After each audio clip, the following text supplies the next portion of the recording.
ADHD is a signal processing disorder of the brain. It affects how our brain processes information. And part of that is the dopamine reward system. And we are always seeking that dopamine because one, it makes us feel good, and it also helps us work better. It makes us feel more fulfilled. So yeah, spending money often leads to a spike in dopamine.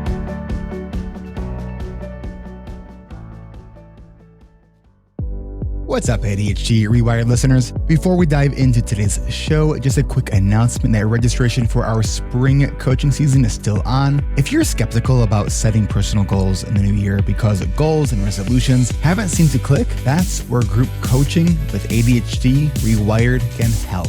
Go to coachingrewired.com to get on our interest list so you can join us for our next registration event on Thursday, March 14th at 1:30 p.m. Pacific, 4:30 p.m. Eastern. We know getting started is hard, but maintenance is next level. So that's coachingrewired.com to get your name added on our interest list so you can join us for our upcoming spring registration event this week on Thursday, March 14th at 1:30 p.m. Pacific, 4:30 Eastern. And if you are listening to this early enough on the day it came out, why not join us for our monthly live Q&A where you can get some answers to your ADHD-related questions. Go to the website, ADHDrewired.com, and click on the events tab at the top of the page. And you won't be hearing my voice on this Q&A because I was on vacation. So I'm going to hear what happened last month, the same time all of you do. So enjoy. More about our coaching groups at the break, and episode 5 of the ADHD Creatives podcast with ADHD reWired coach Kristen Martz is now out and available everywhere you get podcasts. Okay, now on with today's show. Yay. Okay, welcome. I think we've got our Facebook page streaming. Awesome. All right, so I am Kristen Martz. Welcome. Today is February 13th. It's the day before Valentine's Day, so I want to send out some love to Eric, who's on a well-deserved and well-needed or much-needed vacation. And I want to thank him for trusting me to sit in for him as today's guest host for this ADHD reWired Q&A podcast. I'm really excited. Let's say hi to our panelists. How you doing, Laura? So far, so good today. It's a pretty okay day. And we have Coach Brian with us. Good morning, y'all. I'm very happy to be here. Awesome. Great to see you. All right. And we also have Lisa, who is our ADHD reWired support. How are you doing? Hi, everyone. I'm good. Happy Tuesday. And we want to shout out a special welcome and thank you for joining us to one of our ADHD reWired alums. And he's been a admin, a peer mentor, if you don't know what that is, through our coaching programs for several seasons. This is Faisal Ali. Did I say your last name right? You did. Hello. Hi. Awesome. Fantastic. All right. Well, let's get the show rolling. I hear we already have some questions in the Q&A. Did anyone somebody wanted to come up? Josh. All right. So where is Josh's question? I was just wondering about body doubling and why it is effective. Curious from the perspective of psychology and also kind of what's going on inside the brain. But why, when someone is able to be with somebody else or see somebody else, that helps them to utilize their executive function. Hey, Josh, welcome today. Your microphone is a little wonky for me to detect what you were saying. I think what I heard, so correct me if I'm wrong, is that you are curious about the psychology and why body doubling actually works. Is that sort of the succinct question there? Correct. Okay. All right. I don't know if I have any of the science behind that. I know that intuitively, anecdotally, it always worked for me to go to the library because everybody else was having to be quiet and do their work. Do any of our panelists know any of the psychology or science behind it? I haven't seen any direct research on that just because funding for research is lacking. But there's other theories that support that doing activities in groups generally leads to like better motivation. And so I do know about that, but nothing direct on why body doubling specifically for ADHD works. I would interject. I think it's an implied and networked form of peer accountability. Even if we're not checking in with the individuals that we're working around, like just their presence reminds us that we want to present ourselves as someone who is doing what we want to do. So just the awareness of someone else being there, awareness that they are perceiving us, hopefully without judgment, hopefully without worrying about their opinions, like that kind of reframes and keeps us more in the moment. And that's more of a loose psychological approach based on my experiences with it, but I'm not very well versed in any specific science. All right. Thanks, Brian. Laura? I think one more piece of this is that as humans in society, we have a tendency to mirror what our peers are doing around us as just sort of almost a societal safety thing initially. And we still do that in today's society where we want to be like our peers. And there is a psychology concept behind mirroring. And so that it could go to that. And I agree with Faisal. It's never been brought up in any of my educational classes and specifically spoken to in the form of body doubling and why that works. So that would be really interesting to kind of dig in and do a little research around that. I would also say that as unique humans, maybe it doesn't necessarily work for everybody too. But what we find is it works for a large majority of people and in different forms. So in our program, we have a silent study hall, and that is just online. You type into the chat, you add to your rename what you're doing, and you do that work you're hoping it's a group. You hope there's more than one other person in there. Then we also have events that are facilitated, and they have peer alums in the community. I mean, yeah, they're peers and they're alums, yes. And they're in our community, and they have chosen to lead a certain type of event, maybe like a creative event or a writing event and that sort of thing. And so you get a little bit of the interaction at the beginning, and they might do a check-in, work a Pomodoro time, or they might work the whole time, and it's just an hour-long event. So that, because I'm that person that needs kind of a threshold to go under, and even if it's virtually, and then just, do the meet and greet and the check-in and say what we're working on, and then to check in around that. And that works better for me than the silent study hall. Faisal? Yeah, a couple of things that come to mind as I'm thinking about it is, one is that we know that accountability works. We do have research on that. Two, it also gives some structure. Like there is a starting point. There usually is a Pomodoro session that helps quite a bit. And then the third thing is that we've seen a lot of research into emotion regulation and how that affects people in terms of procrastination. And having other people can have with that comes with reduced feelings of isolation, and that could potentially help. That makes a lot of sense. Yeah, kind of an activation piece. Thanks, Faisal. Brian? Well, actually, I have a clarifying question for Josh. I applaud your curiosity in exploring the science for why body doubling works, but I'm curious, have you been trying body doubling? Have you found it effective for you? And would knowing it, understanding its scientific basis, change that perception of body doubling? Switched up headphones. Am I coming in clearer now? Yes. Sounds Lovely. good. Okay, excellent. Okay, so in regards to your question for body doubling, I believe I went on some sort of Discord and tried to connect in with someone for cleaning, I think what it was.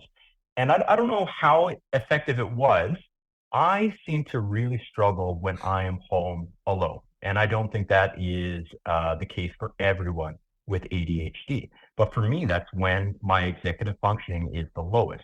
When there is someone in the home, for some reason, then I am able to kind of unfreeze. What I find is that I get into this freeze state where my mind is screaming, hey, go do the thing, but I feel stuck.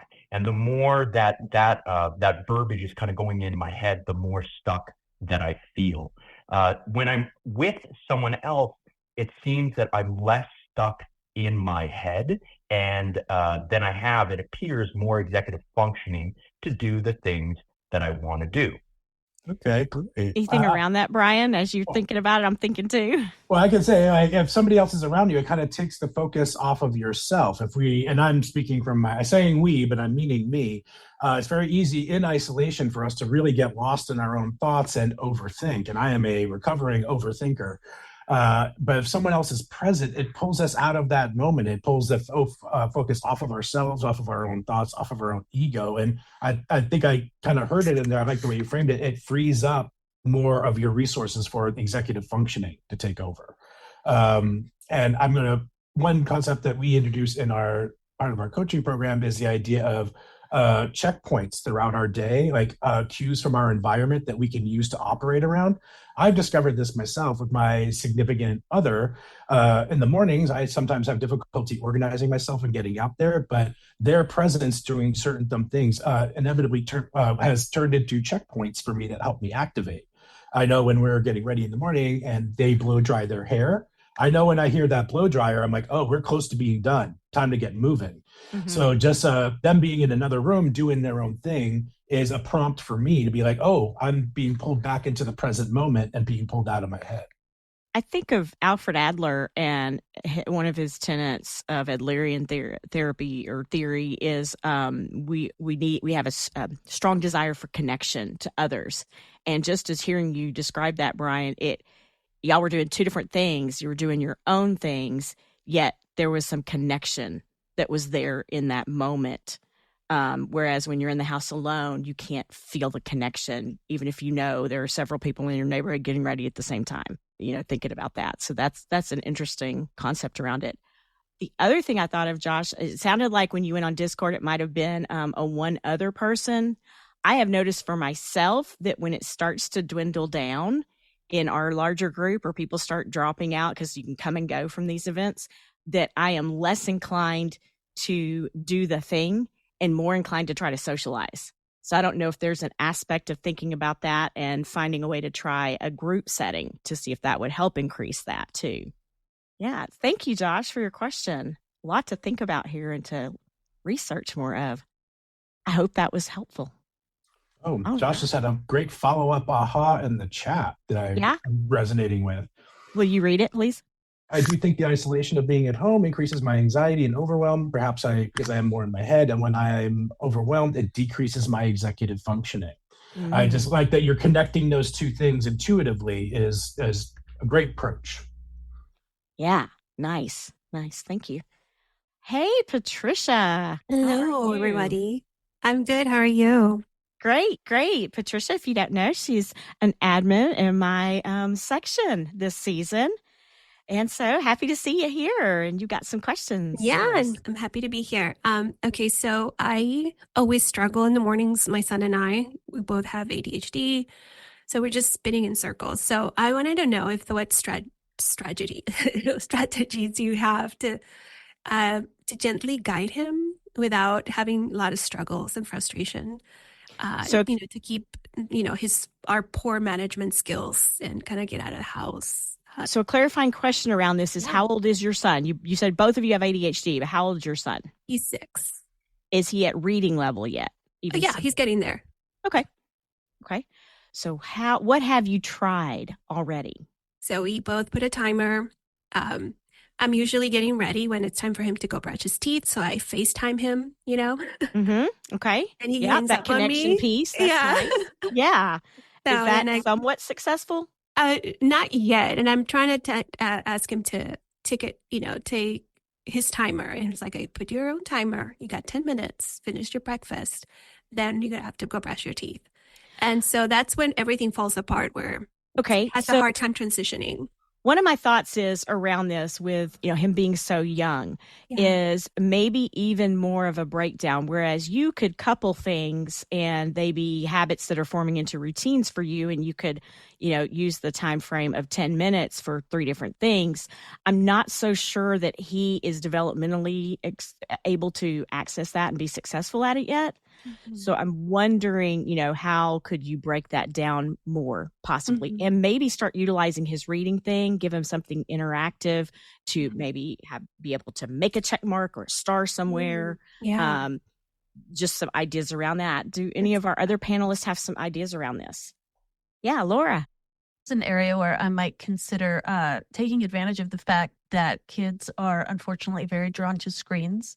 There are some phenomenal time management apps for young children that are very simple. And one of the ones I would suggest looking into is called Brilly, BRILI. They have an adult version and a child version. And I would go ahead and just take a peek, see if it seems like something that could be helpful. But I feel like leveraging the fact that kids really do like screens to then do something that could help them stay on track could be really useful. They also really like the look, Ma, look what I did, especially at that phase, I think, and particularly around I did this myself. It's independence, but it's still kind of circling back to the parent, getting that affirmation. It would be interesting, maybe using an app. And I think you enter your routine that you want to put together with it all. I have not seen it, but I do know I have a friend who has used it. She uses the kid version because it works. So it doesn't matter what version it is, just whatever works for you. And then giving that, look, Ma, I did all my things on the check mark and yay, and having that celebration and a reminder to everyone. Celebrations are important, even for the grown-ups, and to be reminded of that. Yeah, Faisal has some input here. Yeah, one of the things that I think is with ADHD, it's difficult is like if the timer is too long, if it's like 10 minutes long, it's easy to get lost in that, especially when you're younger, I would think.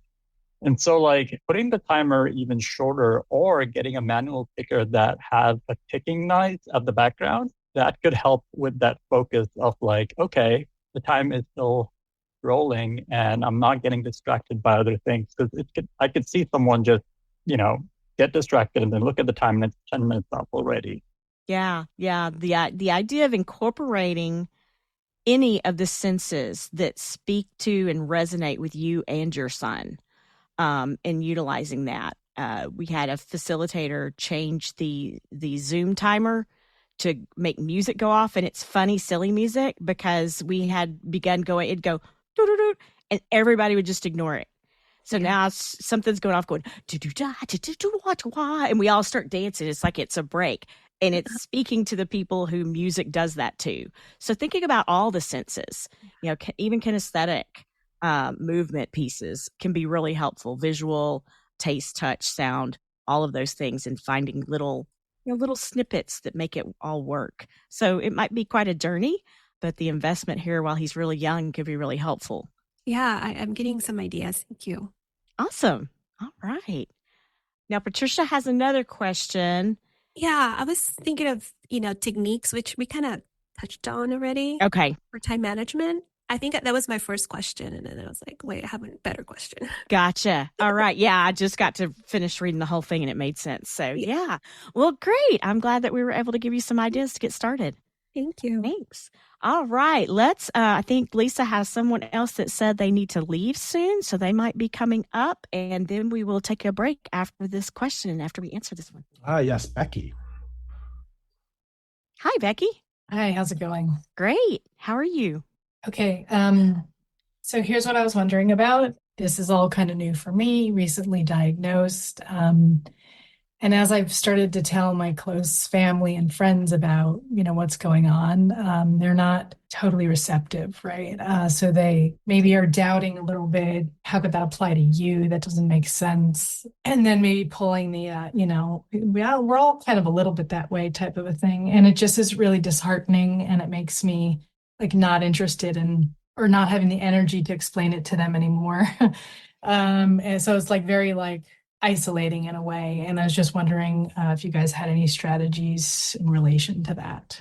Oh, of course. I have lots of thoughts. I can imagine our panelists do too. And first of all, kudos to you. Such great courage to be, wanting to talk to us on a podcast about something that's already so hard, and that you're getting kind of pushback from the people that you hope to be your support system, I imagine. So that takes a lot of courage. And so we're really happy you're here with this question. I am really big about communication. And one of the things I tend to notice first is that people who want to push back often, I want to ask that question, is it because they don't fully understand? That's just always been my first go-to, is thinking about that piece. So, and how that might apply to your individual situation. Brian's got some thoughts too here. Well, first, I would like to congratulate you, Becky, on seeking out a diagnosis and embracing this new part of your life. It is life-changing. But that is might be part of the reason why it's challenging to the loved ones around you who have known you for your whole life. They've seen you one way, and now they're finding out, oh, it's actually something else. They have to do that reframe. So it might take a little bit of time to shift their perceptions. And that might, yeah, unfortunately, it might be a little uncomfortable. We have to endure the discomfort of feeling like, oh, they're not really accepting me right away. But we really advocate for the idea of compassion, self-compassion, and compassion for others. Offer the people in your life some understanding, like, yeah, this might be a new thing that feels a little uncomfortable for them. Give them some time to work on it. And I would also point out that one of our concepts in our coaching programs is the concept of designing our lives to match what we need, or we call bending the world to us. That can mean designing our relationships too, which, just like what Kristen said, communicating to people consistently that this is something new and I understand that you're uncomfortable with it, but I'm going to ask you to roll with me on that. And that can feel very vulnerable, but that's kind of the hard work. My other thought would be, we all want acceptance and love from our loved ones, but it would be equally important to focus on getting that love and acceptance for yourself in the meantime, and then let that filter down to your relationships. And I think the best way to do that would be to find community. If you're recently diagnosed, you've probably been isolated in your ADHD for a long time. Finding some community, self-acceptance for yourself, and joy for yourself. If the people in your life truly love you, that self-love will filter into that relationship. That was beautifully put, Brian. Nice. Thank you. Laura? I think some of this is probably going to build off of what Brian just said, but I wanted to start by saying I just saw all of us nodding as you said this question. We've all been there. For me, I think it really does depend on the motivations behind people's responses, which is what Kristen started out with. And some people do think they're helping when they say these things. They're saying, oh, you're actually fine as you are, because they just don't get it. And some are actually being dismissive. And so, as Brian was just saying, it's going to take some time, but after that time, you'll have a much better idea of who is on your team. And that is going to probably be a painful process, but I'd say it's almost a form of self-care to pinpoint those people in your life who really do understand and who do have your back. So I think that the most valuable thing you can do for yourself right now is to learn as much as you can, which obviously you're going down that path right now. You're here. And more importantly, as Brian was saying, finding your community. Having these people question what's going on with us can really undermine our sense of self. And I think that having the knowledge and pursuing that knowledge can give yourself so much more confidence. And finding your community is even more important than this. It's going to give you so much more strength than you can ever imagine to have those people around you. I took notes on this and I wrote strength and happiness. So that happiness is out there.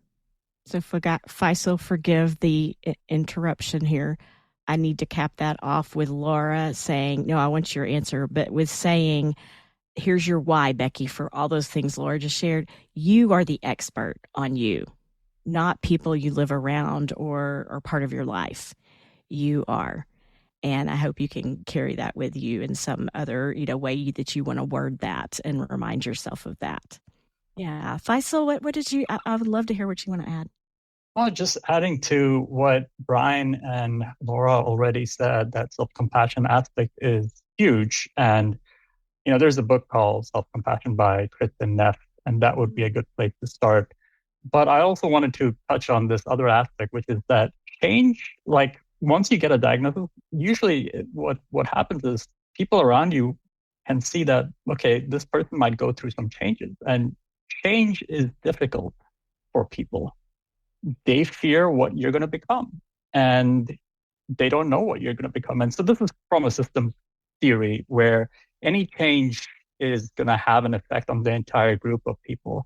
And people are afraid of that in general, and they try to resist you from changing so that they don't have to, so the equilibrium doesn't get, changed. And so that is also a factor that I consider whenever someone is trying to change, and then you have people resist and not encourage them.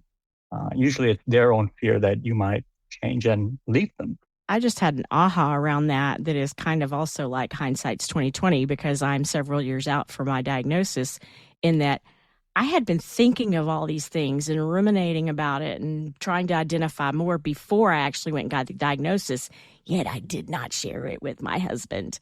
I was already having trouble with my self-image and self-confidence and all of that just from work, that he'd always been my strong support, that I didn't want to hear the lashback. So in thinking about it, I had a lot of time I'd spent on this. I'd been convincing myself before the doctor even told me. So in thinking about that, maybe some of the people in your community need more time for that reframe that we've heard from all three of our other panelists for sure. Yeah. Thanks, Becky. Thanks for bringing this one up. This is a good one to talk about. Hope that was helpful. Yes, thank you. You're welcome. All right. We are going to take a quick break and we'll be back.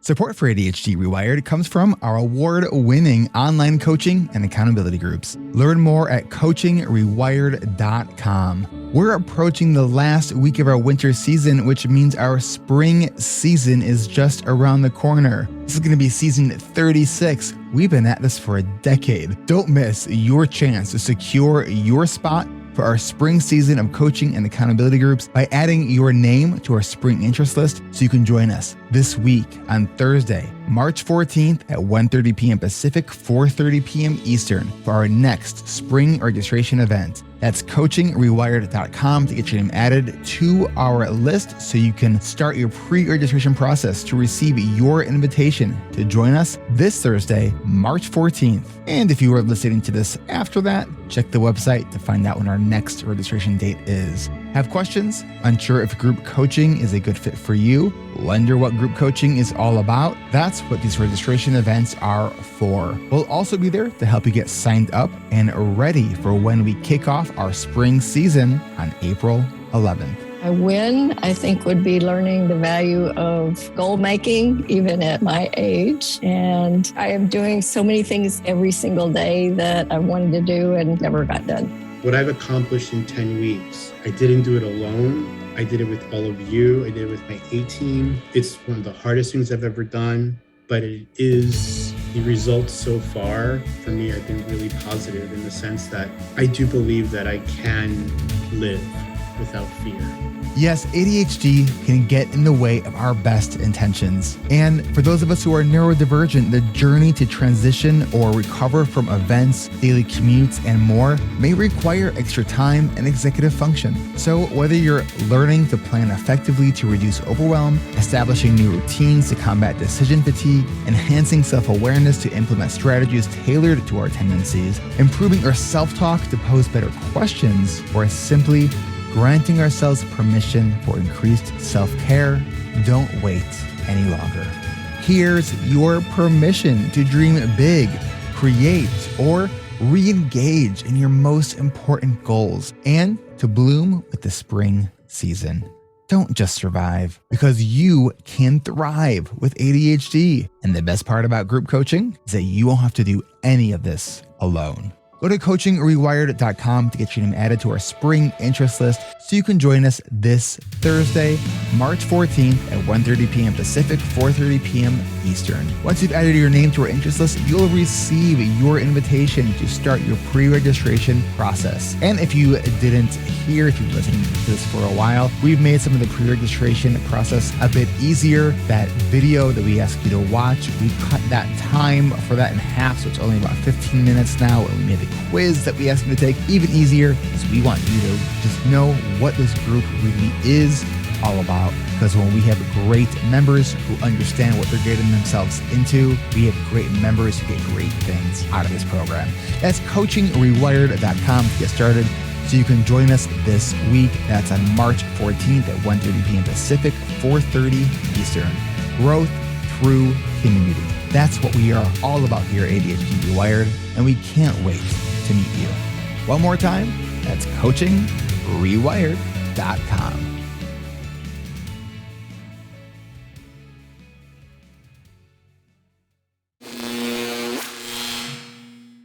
All right. Who wants to say, and we're back?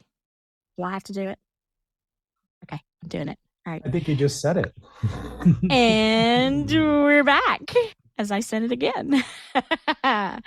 All right. We are back here at the Q&A, and we have Heidi who has come up to share her question. Hi, Heidi. Hi. Thanks for giving me the space to ask the question. Sure. I've recently come across the concept of transitions, and I mean, I've recognized for a while that moving from one thing to another is the really hard thing sometimes. It was, in fact, on the last session, somebody just kind of briefly referred to them, and I thought, oh, it's a thing. Okay.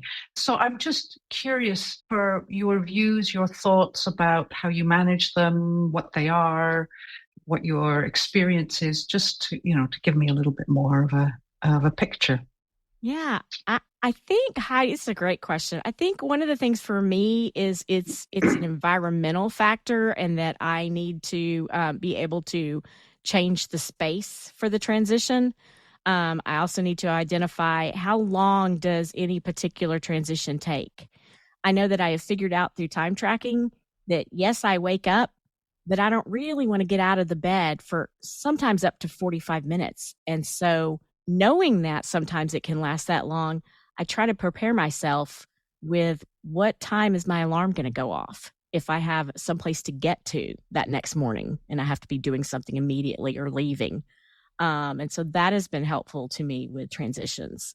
What else do we have out here, Pam? I've got other ideas, but I want to make sure you all are sharing too your ideas on transition, because this is a hot topic. I think transitions are a great topic. When we do a lot of exercises and try to build awareness around our perception of time in our coaching groups, and we do a lot of time tracking exercises, which it's easy to mistake that as, we're tracking the actual task, but no spoilers here, but it really is tracking. We end up inadvertently tracking the time around the task, the time that between them, because when we look at the sum of our day or our weeks, that black hole that a lot of our time seems to disappear into magically is the transitions, because we're not paying very much attention to them. And there's two components to that. There's stopping one thing, which we sometimes struggle with, and starting another one, getting that activation energy. And if you're familiar with the concept of executive function, our propensity, our ability to execute things, it will take a dip between two tasks, because we might be fatigued from finishing one task and feeling intimidated by starting the next one. So I find one of the best overall but indirect ways to address transitions is to put everything in place that we can to support our executive functioning in general, which means good sleep, exercise, good nutrition, whatever keeps us working on the top level, at a higher level, like overall well-being, will indirectly support our overall level of executive functioning, will keep us stronger through a transition and less likely to succumb to that dip in executive function between the two tasks. As for finite practical solutions, like what do I do today to reduce my time between two tasks, that can be a lot of different strategies. I'm curious, does anyone else on the panel have a finite or practical example that we could use to oppose my general kind of top level? Well, around the idea of time blindness, like taking showers, I figured out, and I actually got this one before I made it to the program as a member. I never understood how much time I was losing in a shower and taking too long. So I use music, and it helps me identify. I've got 3 songs, and yes, I've been listening to them for the last 3 years. And that's fine with me. I picked songs that made that work, that didn't spark creativity. It let me practice singing. And, you gotta find that thing that works for you, obviously, that doesn't cause distraction.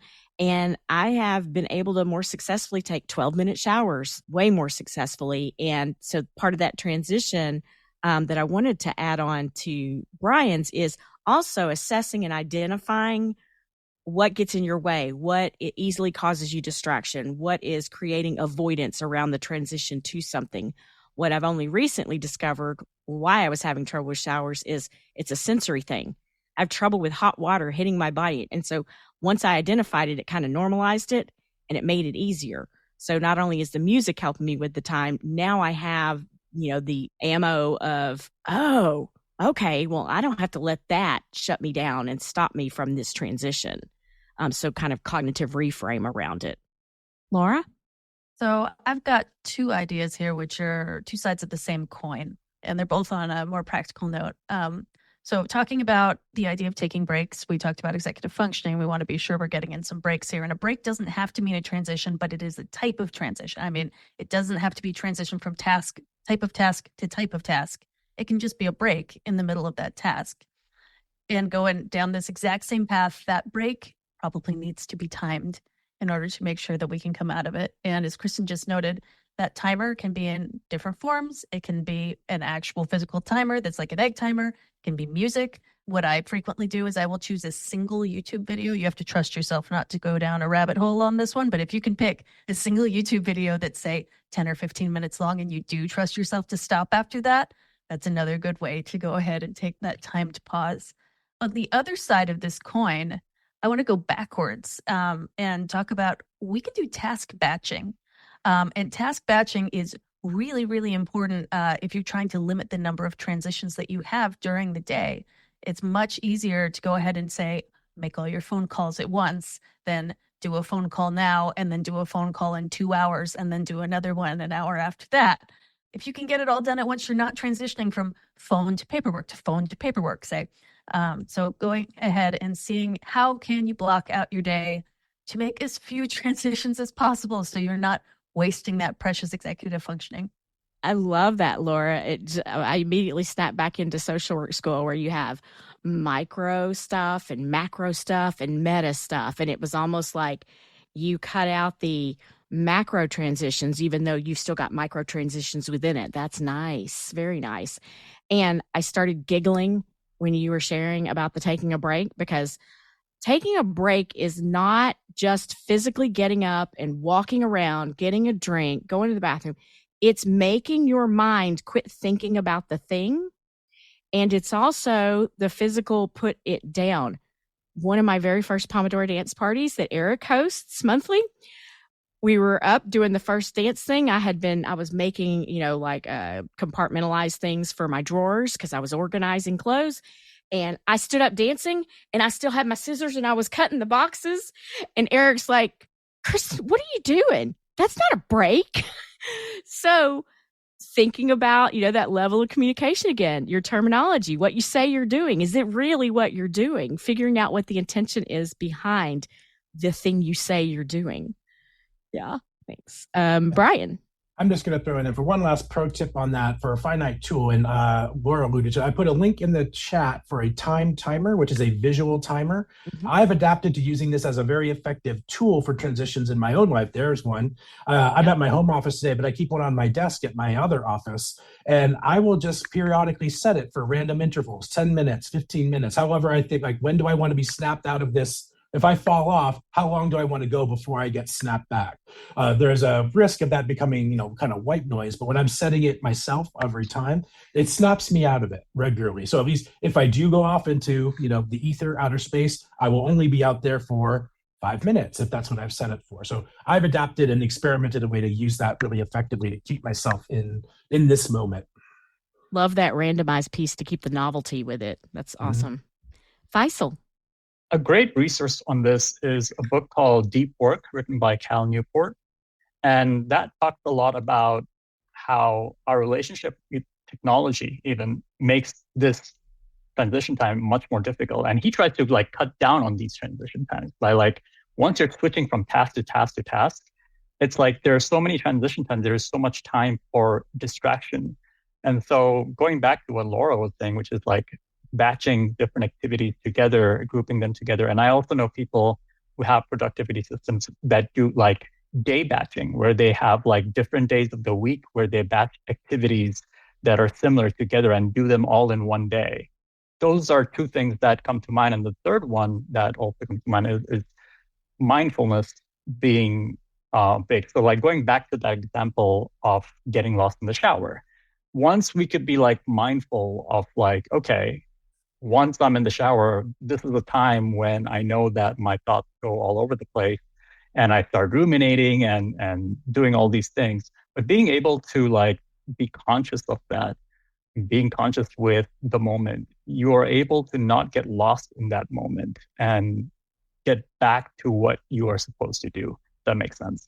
Yeah, it kind of reminds me of my task on, task off board, where I'm was waiting on new tape, but I'm created a board where if I know I'm in a chaotic space, I will start setting my timer every 15 minutes. And it's not an intention to, distract me. It's an intention to go, oh, 15 minutes. I am doing the thing I said I was doing. Check. Or it is time for me to switch. Check. And I give myself visual check marks because they speak to my soul. They're a dopa hit. And so those are really useful. Another practical, I think this would go into transitions. It's the idea when you said the task batching, I will do errands and try to group them, but I will also say, I've got this many errands. I'm going to guess it takes me this long, and I'm going to try to do it before my appointment that I know I have to be somewhere. So I have to be willing to let go of whatever that last thing is if I didn't make it to get to the appointment. But that kind of helps with that transitional piece too, and have a better sense of timing for myself too. Thank you, Heidi. I hope that was helpful. That was terrific. Thank you so much. Really, lots of ideas there. Brilliant. Glad to have you here. Yeah, thank you. All right. Who do we have next? Do we have someone else willing to come up? We have this question from Amber, and I really like this question. Okay. It says, how can I get over the mindset that somehow I can't actually have money without spending it? It's a weird realization I have had, and it is the root cause for me always spending everything I have. I literally cannot have money without finding something to use it on. We need to buy a house, and I can't even save $2. Yeah, there's so much in there to unlayer, I think. And I did read this earlier, and I was like, how do I answer this one? One of the things I would say is, what is buying something or what is spending the money keeping you from or giving to you? How is it rewarding you, or how is it self-sabotaging you? So that would be a prompting question for you to sort of think about and process out too. Laura. I jumped on this one quickly because this is something I have struggled with a lot in my life, because we get a big dopamine hit from spending. It feels really good to poke that button. You get a little rush when you click it. It's such a good jolt. So please don't. I worry that there's shame around this question. And please know that this is not something that you are alone in by any means. Nope. It's really tough. The thing that I want to speak to, though, I can't speak to you or your past, but this is frequently a fear-based response based on scarcity, particularly people coming from extreme poverty. There's this feeling like the money is going to go away. So you got to spend it now. Because if you don't spend it now, it's going to go. It's going to go somehow. So I got to be the person to get rid of it. Because then I'm getting something out of it. It's absolutely a control mechanism. It then. Yeah. So if you can realize that you're getting a 1-2 punch here, 1, you're scared, 2, it feels good. Of course you're going to go down that path. That feels safe. It really does. Obviously, it doesn't make us feel safe after the fact, but in the moment, it makes perfect sense. Yeah. Thanks, Laura. Brian? I was going exactly where Laura was going with the dopamine response, and just riffing on that a little bit. ADHD is a signal processing disorder of the brain. It affects how our brain processes information. And part of that is the dopamine reward system. And we are always seeking that dopamine because, one, it makes us feel good, but it also helps us work better. It makes us feel more fulfilled. So yeah, spending money often leads to a spike in dopamine. And I'm taking just extra care for it to establish this as part of our physiology. It's a manifestation of the physiology of ADHD, because we tend to confuse, or many people in the world confuse, the expression of our physiological traits, like the propensity to spend money, with traits of character. I have, instead of saying, I spend more money because I am drawn to it because of the dopamine reward system, we often very easily go to, I lack the willpower to not spend money. It's a question of my character. And I always take a special care to differentiate those two things, at least in our own minds, because we do experience a lot of difficulty with interacting with people out in the world, especially neurotypical people who their brains aren't trained to make that distinction. But it's very careful to make that distinction for ourselves. This is an expression of our physiology, not a character trait. And on that same thought, with character trait, set of values can come into play too, because I know I will spend the money on my adult children and deny myself. And I don't know if that's a concept that is, ringing true with you right now. The dopamine not only comes for spending the money, but maybe helping someone else out, sending money out to your parent or something, or a child, when really you don't have it to spare. Or like you said, you're wanting to save it to buy a home. So there's that element too that could be something to uncover. Faisal? I wanted to normalize, just like Laura was saying, I also see some shame in this question. This is normal for people, especially if you have ADHD, to not be a little more not aware of how we're spending our money. And so going to what Kristen was talking about with values, if we're looking for a solution, I think that could be one of them. And asking yourself, what are those values? Because what that does when it comes to money is that it moves you from this emotion-based response, which is normal over here, which is I want to spend the money, to a value-based response. And that will also, it takes practice, but values, an example could be like, you want future with your family, and maybe family is your value. And that is what gives you the why behind why you're saving that money. So are you saying it's not like you're spending money to buy a house, you're spending money to solidify that value of family and Yes. consistency and constancy? Yeah, nice. I have a question around this, and Brian, you may be able to speak to it too when you answer. I have trouble with the concept of how much money is whatever that amount is sometimes. Not like understanding the value of the dollar, but just when I hear 1 million, I go, what is that? Kind of like we have time blindness. I'm wondering if any of y'all have that kind of blindness around it. I've always experienced that, which makes it harder for me to not spend, because I'm like our question. I've lost her name. I'm sorry. So sorry. Amber, I think. I had that similar struggle. Well, I can't personally relate to that. I tend to be hyper aware of how much money it is. But I will, if any other panelists have any thoughts on that before I just have a little follow-up thought. Yeah. Do y'all experience that at all? Also, like memory related. Sometimes I forget how much I have in the bank account. I think a lot of components play together. That could be a finite or practical strategy. Is before you buy something, you always look, put the app on your phone. That's possible, something to try. Plan ahead. How much do you want to spend on anything frivolous? Have a question for yourself each time right before you spend money on anything or choose to do it. Laura? So I wanted to give one practical resource. There's a guy called Rick Webster. He's been on the podcast several times, and he runs a company called Renify, and it's about financial management for people with ADHD. And it's coaching, and I believe it starts at a very low price, and then it has a tiered system of some sort. But I really see the value in something like this. He has talked a lot about his coaching process for financial stuff in several podcast episodes, I believe here. And I would just really recommend him as a resource, a place to start, see if his worldview resonates with you and how you want to manage your money. Great resource for us to pause now on. Thank you, Amber, for your question. Yes, it's a very hard one and very complex, and I hope you got some ideas from this as well as our listeners too. Let's take another quick break. And we're back. Josh, you have a question for us? Hi, Josh. Hi again, and thank you for your time. I kind of had two questions that I think are linked into one. This past year has been very challenging, and I've experienced a number of professional burnouts. And as well as I'm a parent of young children whom I love and adore, but there's kind of some challenges there, perhaps with some undiagnosed ADHD. And I'm noticing quite often that my sympathetic nervous system is just like on fire. And I'm redlining, like I think about a motorcycle, or a car, and it's just, it's redlining, and eventually what happens is my engine, seizes, and then I'm depressed and tired and slow.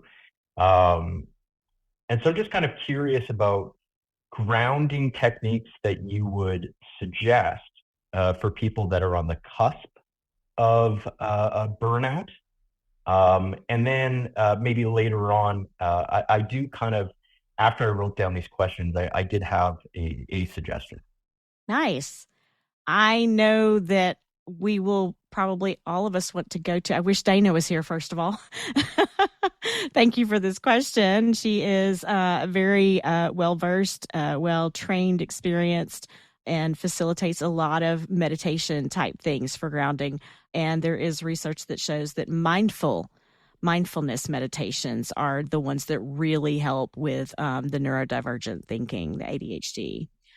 Any thoughts around answers for this, Brian? Well, first, Josh, I just want to commend you on having this awareness. The fact that you're aware that my parasympathetic nervous system is responding to this, like, shows that you put some time and effort into learning more about how that works. So I commend you for that. And I fully agree. I would say, first of all, from a systemic approach, if you're frequently experiencing burnout, why might that be? Or do we have too much on our plate? Are we overextending ourselves? The first strategy for burnout might be to look into our planning processes and our prioritization and be like, am I really taking too much on? And I know that might be very difficult for the parent of small children, not my forte, but I'm certain I understand it's very challenging. My phrase I like to use is that burnout is the body taking the rest it needs by force if you are not giving it to it. Your nervous system will shut down eventually if you're not getting what it needs. Burnout is telling you that you are going too hard without doing enough self-care. I would recommend, my approach would be, look at your planning and your prioritization and say, am I really planning and putting structure in place for self-care for me, for Josh, and separate, but also in addition to the other people in your lives, like your children. So that is a bigger, I would say, really evaluate what your relationship to self-care is as a starting point. And also, I do wish Dana was here. Also, I'm also a big advocate of somatic approaches. I'm a big fan of meditation. Breathwork meditations can be a great way to help re-regulate our nervous system, but nothing in the long run will take the place of having a ongoing self-care practice. I love this, Brian. And I have another thought on it too. When you went to the self-care, planning for self-care, the other piece that I have discovered in my 2 years since being in the program itself was just planning things in my day, sitting down to my calendar or to my week and saying, I want to get all these things done and here's how I want to do them. That has reduced the need for me to, every time I turn around when I'm finished with something, what am I going to do next? And all that decision making. There's a thing called energy management. And so not only attending to yourself and your self-care, the idea behind, and I kind of think self-care goes across the board. It's like maintenance. And, we can get clogged up in the oil in our car and we got to clean it out, or, gas, that sort of thing. Oil the squeaky wheel, that kind of thing. In that, the more you do the planning and reduce the need for decisions all the time, you lessen the chance of decision fatigue, which I think decision fatigue is one of the biggest things that can lead to burnout. That's just a personal reflection. Yeah, Brian? Just capping off with a reframe that I always offer to our coaching clients is the reframe that self-care time is productive time. Mm-hmm. Oftentimes, intuitively, we all hear the slogans, it's important, we have to take downtime, we have to take rest. But oftentimes, emotionally, we see that time that is not spent on something productive is downtime. It is lost time. It is lost. But in reality, I encourage everyone to reframe that as self-care time is productive time, because it's investing more time and energy back into yourself, making you a more healthier, more person, which will be more capable of getting up and being more productive tomorrow and the next day if you take some time today. It sounds very trite, but it's actually a powerful reframe compared to the way most people approach prioritization on a day-to-day basis. Right. Yeah. Thank you. Laura?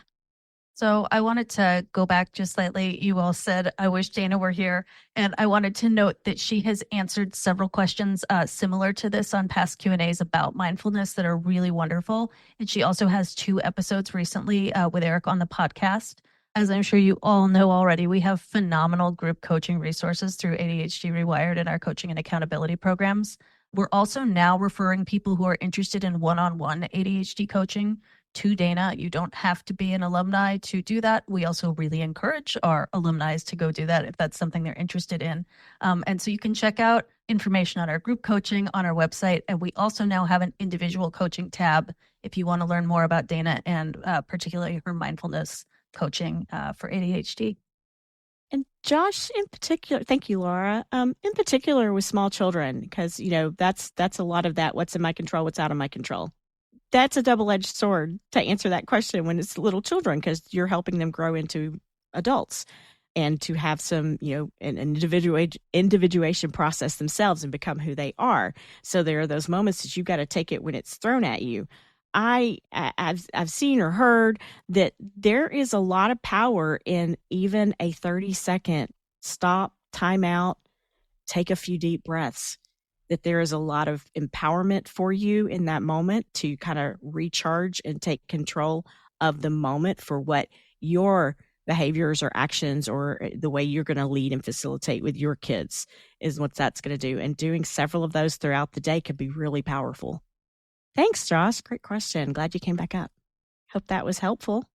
It was. Can I just add kind of an idea that I had?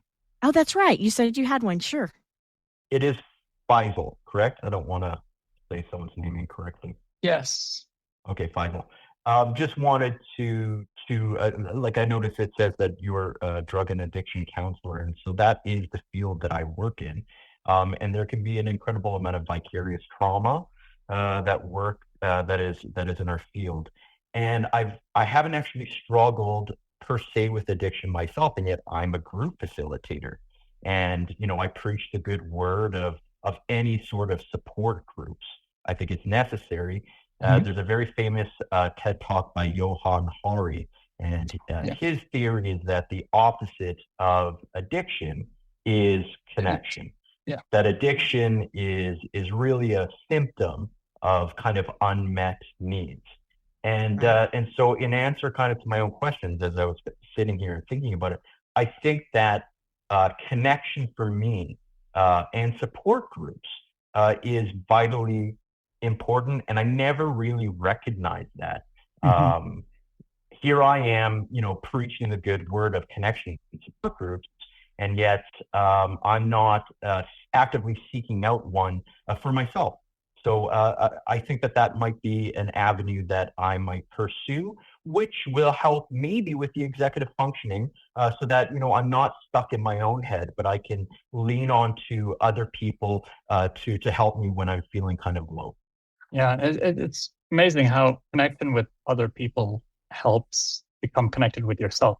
And so it's a great avenue, I feel. And, people are one way that we find connection. There are other ways that people have relied on too. Some people rely on having higher faith, and that is one way people get connection. And so there are different avenues, but definitely groups thanks for bringing that up, first of all, because that is an important part of any disorders, I would say, is that and lack of connection. When you agree, a lot of it is the core of what Eric has created here. The idea of connection, helping ourselves with this ADHD thing. Connection helps to normalize. It helps to have accountability around all those sort of things. Affirmations, encouragement. I love it. It reduces shame more than most other things. And so you're being vulnerable, you're sharing things with someone else, and that person is listening to you and has tremendous effects on growth. Brian? I'm just going to chime in and say, the power of what I've learned through working with ADHD reWired and other, now coaching all these groups is that the power of community cannot be underestimated. And the destructive force of the absence of community can also not be underestimated. When we engage in community and we connect with others, it physiologically changes our brains. Our brains start releasing different neurotransmitters. I think it's, I want to pronounce it right, oxytocin is called the connection hormone in our brain. When we are connecting with other people, it is released, and it literally changes our brain when we have connection with other people. It's an essential part of well-being, but also the essential part of managing any complex behavior, recovering from a substance addiction, or recovering from living with the CPTSD from living with unmanaged ADHD. The connection will help in all of those processes. Awesome. Thank y'all. Let's look at a next question. Thank you again, Josh. We have Bobby who has come up to ask his question. How are you doing, Bobby? Hi, I'm doing good. Thanks. I had accidentally logged out, so I can't see my question, but I think I remember it if my working memory is not too impaired. So I think so the emotional dysregulation piece, I found that I'm finding it rather to be the biggest like piece for me, in terms of like a rate limiting factor for like just being able to do all the other stuff. And there's just so many like, just like I feel like there's a sea of strategies and I'm like sort of treading water. But like this is like if there is a one thing, from that book, like this is the thing that just kind of gets into everything, like a drop of ink in a glass of water, and it just like kind of diffuses. For example, I just did, I'm in the group now, and I just did, I was on the hot seat and brought up a lot, and it kind of spilled over into the weekend and just really impacted just me just getting anything done in life. It just like I was out for the count, let's say, as a metaphor. And I didn't really deal with it, I guess, and like I felt like it had its way with me. So what's important to know about emotional dysregulation pertaining to ADHD? Because there's emotional dysregulation with trauma and all that. And what are, I guess, ways? I'm not looking for more strategies, but like how to like get back up quicker and regulate quicker. And what are some good ways? Like nature? I don't know. Like, Yeah, no, I totally hear what you're asking. And the first thing I would, okay, I just lost it. The first thing I would say to you about this is you're talking about, you feel like you're drowning in that sea. And then you talked about how it shut you down for the count. What if you were to reframe what it did to you? What if it were more about you felt shut down, yet what was happening was what your brain needed? It needed some processing time and it needed some rest. And maybe that is what was going on.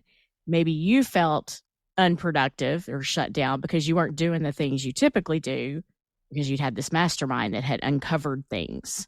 And so I really like reframe. That doesn't mean it has to be obnoxiously the opposite of whatever you're thinking about. It can go into the, well, what if it could be that I'm doing this? And so you're playing with that idea until you hit the idea that speaks to you and resonates for you. And I get what you're saying. You don't necessarily, because it's the strategies that you're drowning in a sea of. And, you're going to hear us in the coaching program go, well, experiment a lot of times because it has to be what syncs with you, what's, hits for you. And so you do have to experiment, but you want kind of well, what do I grab first? You could roll a dice, you could throw a dart at it. One of my favorite things to ask people is, what was it you did or played? How did you play as a kid? What is your most connecting sense that you use? And of those strategies, which one falls into that category? If it is, I played outside all the time as a kid, then maybe your answer is something in nature. If it's, I did imaginary play, or something like that, well, maybe then it's going to see a play or acting something out, and I'm being very literal here because I'm trying to explain this too at the same time. So that's what I use as questions to sort of get me an idea of what do I want to choose first to experiment with, is what spoke to me as a kid, because we tend to do things more naturally as children. And then which of my senses really helps me, it fuels me more, and what is a strategy that includes that sensory element? Faisal? Really going off of what Kristen is saying, which is that sensory elements are big to resilience. In dialectical behavioral therapy, they call that distress tolerance. And essentially it is being in touch with your five senses. And so how do you do that then is the question. And what we see in research is that we have reduced rumination and reduced worry is associated with better emotional regulation. And so things like mindfulness meditation, practicing that just 15 minutes a day. And that could be like the one thing that you do. And if you're already doing that, maybe then we look into other factors. It's such a broad field that there isn't really a one thing per se, but it's what is your one thing for your mental health, because that's going to be very unique to you. And other people might not find what you find effective over there. And that's why we offer a lot of strategies. Yeah, I wanted to add another piece to that, in that until I got into therapy, I thought regulation meant calm down. That's not really what it means. Regulation means being connected to whatever that is. So if the emotional dysregulation comes from you're getting a lot of sensations around a certain emotion that you are not familiar with, you are uncomfortable with, you don't know how to sit with.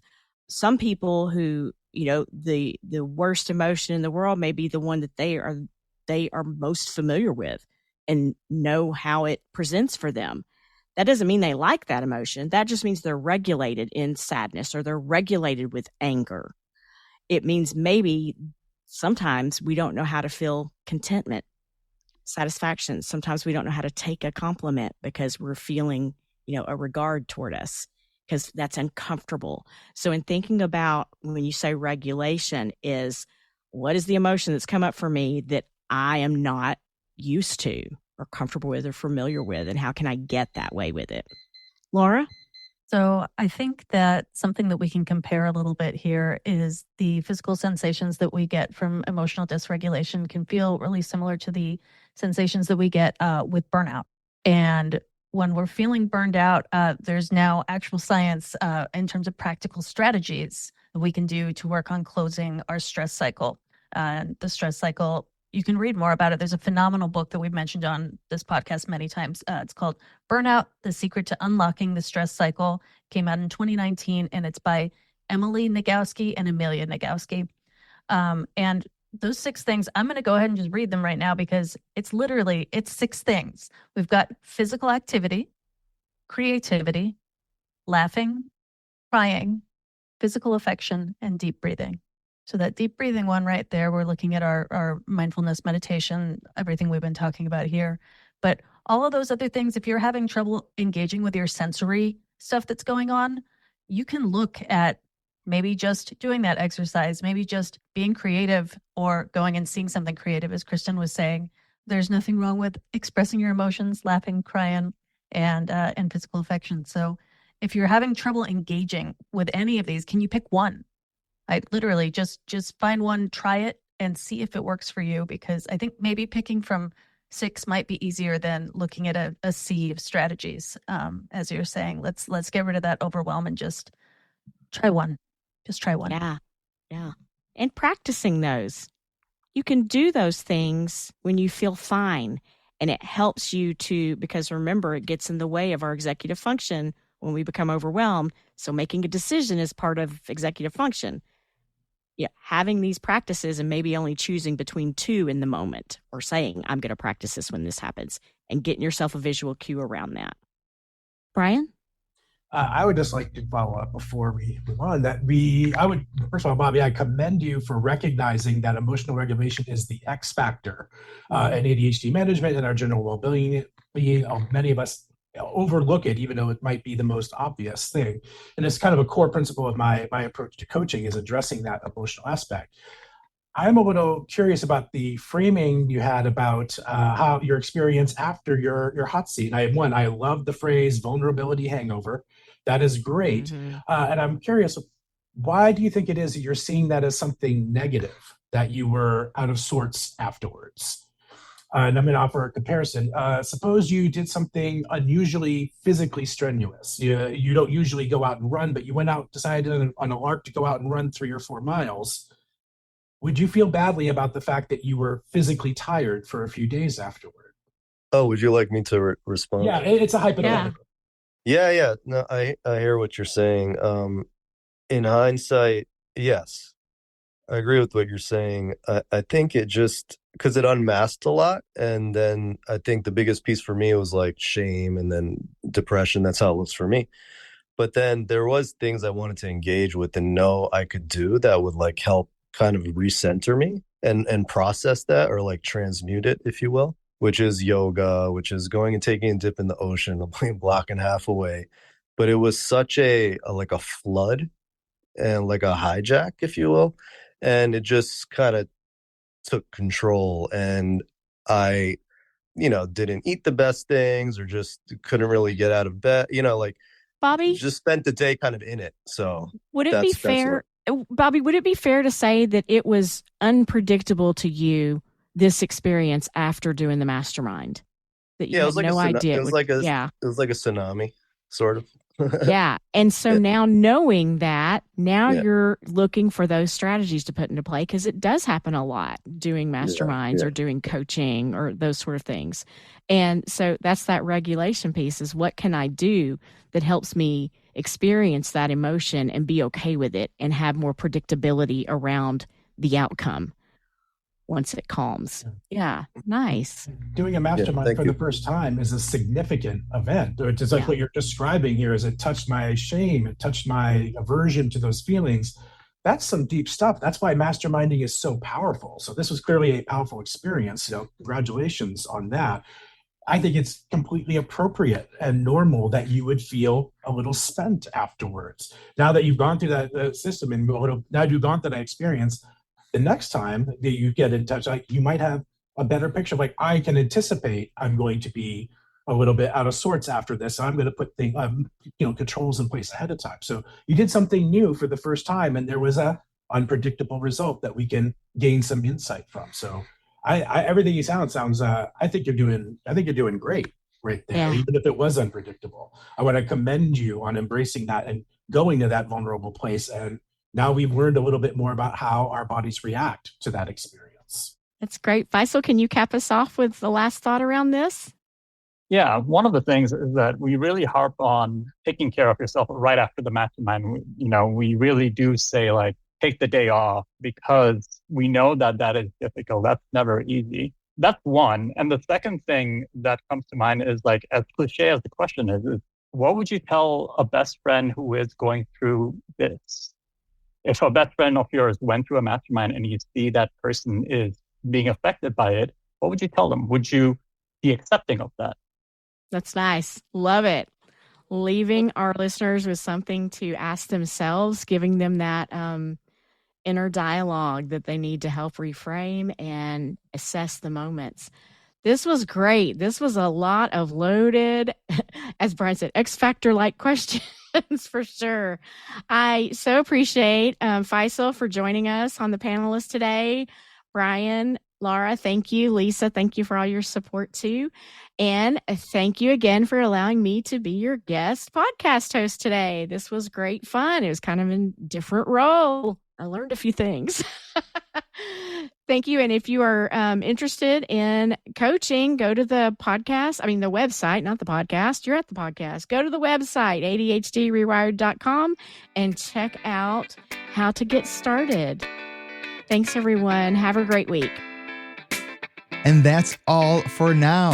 If you made it to the end, awesome. Thank you for sticking around. And a huge thank you to Coach Kristen and the rest of the team for hosting last month's Q&A while I was away on vacation, seeing 4 nights of my favorite band of all time, Phish. I was in Mexico for that. I now have seen Phish 58 times, and I'm hoping to catch them at least 6 more times on summer tour. Do you like Phish? Are you going to be on summer tour? Find me on social media, say hello, and maybe we can connect. If you want show notes and resources mentioned in today's episode, head on over to the website, ADHDrewired.com. Do you enjoy this show and love the work that we are doing? Then why not become a patron at ADHDrewired.com/Patreon. Members at $5 a month or more can get full, uninterrupted episodes of the show with announcements at the end. And if you sign up at $25 a month, you can join me and other patrons for a monthly coaching call every 4th Tuesday